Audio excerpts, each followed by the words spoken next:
وقتی اگر با پرزیدنت روبرو شود چی گفتنی دارد؟ اگر وقتی با هم پرزیدنت روبرو شویم ما خواهش دارم که ورزشکارای همین جمهوری تاجیکستان رو دستگیری کنند. یک بار خاطر هم پرزیدنت روبرو شوم اول سخت چاق میکنیم شب با مهر میگم همین ورزشکارا به حد دستگیری کنن. برای که 3 سال همینجا در ورزش رویم یا برایم تاجیکستان نبر اومدیم بریم از طرف دولت. برایم با شد خدمت بریم. من میپرسیدم که چرا انداز بسیار کلان میشود اولیکو 3 سال یک بار بلند میشوند. مثلا برق انواز قیمت شده. اینکه اولیکا نگفتن که کی بلند میشه. موافق اولیک و انداز موافق نیست. شما همین مشکل را در میان میگذارید. ها بعد میگفتن که باید مدیسینا همین مدیسین عموما دکتری ما عموما پاسته. اگر شما امکانی با پرزیدنت روبرو شدن رو داشته باشید چی خواهش میکنید؟ چی گفتنی دارید؟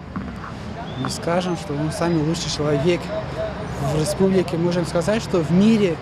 Ами ба президент Худо агар рӯпарӯ кунад ку як бор дастша бигирам салом кунам бигӯм ки мо ҳамон бачаҳои саргазонем.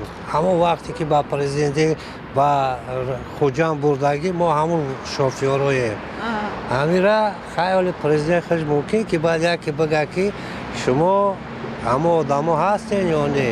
اینه که ما همون کار داریم ما همون شافیرای اتوبوسیم. شما اگر مثلا وقتی با پرزیدنت روبرو شوید امکان پیدا کنید چی میگوید؟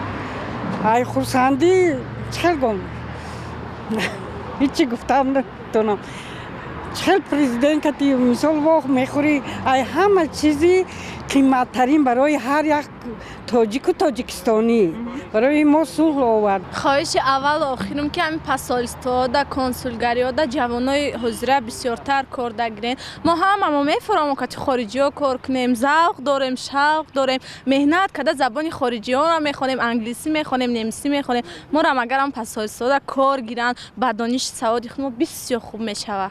بگذار که همین پرزیدنت ما همین 150 سال زیاد عمر بینه.